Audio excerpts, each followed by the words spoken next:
Mes chers, salam alaikum wa rahmatullah wa jumu'atul mubarakah. Le Maroc organise du 7 au 18 novembre 2016 la COP 22, la 22e conférence des parties de la Convention cadre des Nations Unies sur les changements climatiques à laquelle 196 États participent. La conférence de Marrakech s'inscrit dans la continuité des sommets mondiaux organisés par les Nations Unies pour prévenir le réchauffement climatique et préserver la nature et la qualité de notre environnement. En effet, notre égoïsme nous a submergés et aveuglés au point que tous les pays ne trouvent aucun scrupule pour produire beaucoup, quitte à polluer l'air, la mer et la terre et ainsi compromettre le présent et l'avenir du monde. La préservation de l'environnement dans le cadre de la stratégie du développement doit être une des priorités de notre temps et de nos pays. Chaque citoyen devrait moralement être un écologiste, au chevet de la nature, car c'est l'affaire de tous. Il est urgent de remettre à jour l'écologie. C'est une question de survie. L'enjeu d'aujourd'hui est la préservation des bases de la vie de la planète. Le livre sacré propose souvent l'espace vert adjoint à l'eau pure comme parabole du lieu idéal. Il suffit de vérifier ces affirmations. Il appelle à prendre conscience que tout l'écosystème est lié. La protection de la nature dans toutes ses dimensions dépend des valeurs morales et éthiques que l'on porte. Le Coran lie l'homme à la nature. L'état de l'un rejaillit sur l'autre. Les espaces verts contribuent à la formation des microclimats sains, à l'amélioration des rendements du travail, à la réduction des pollutions et des maladies, au raffermissement des liens sociaux et renforcement des espaces de convivialité. En somme, ils contribuent et constituent des points d'ancrage de la qualité de la vie, d'où le célèbre hadith qui stipule que même un instant avant la fin du monde, il faut planter un arbre. Comme dit sallallahu alayhi wa sallam, in qamat ala ahadikum al-qiyamah wa biyadihi fasila falyaghrisha. L'abondance des sujets sur la nature traités par le Coran est exceptionnelle.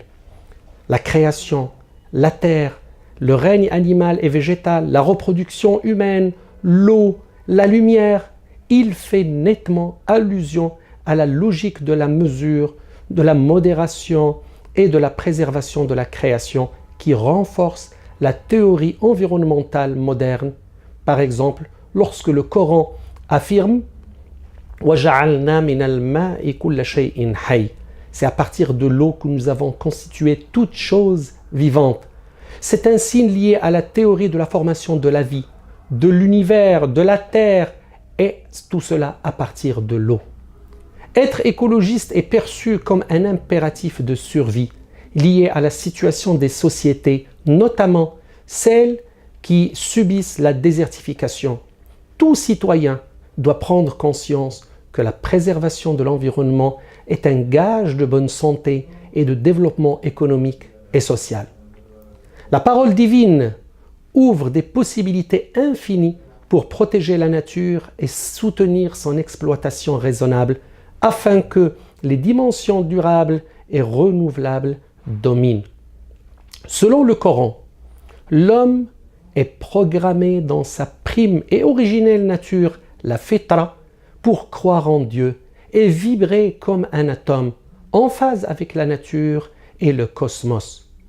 Entendre et voir pour comprendre le milieu naturel dans lequel nous vivons et le faire fructifier. Le Coran sollicite les 5 sens et principalement la vue et l'œil qui donne ou lui qui offre les informations les plus pertinentes de leur interaction avec l'environnement.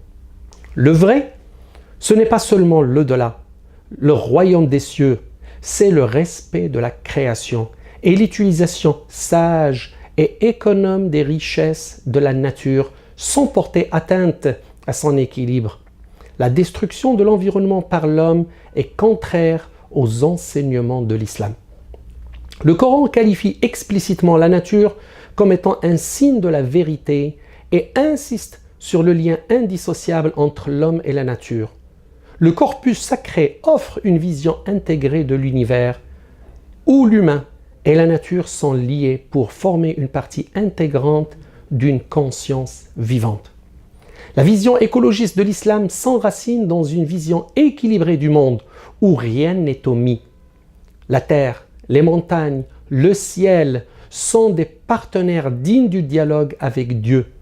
La dimension cosmique et écologique du Coran permet de tirer une théologie écologique.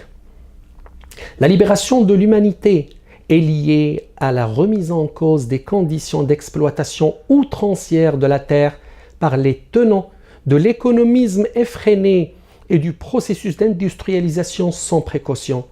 L'injustice sociale et l'atteinte à la nature sont les signes du caractère déraisonnable de la société capitaliste de consommation infinie et du libéralisme sauvage.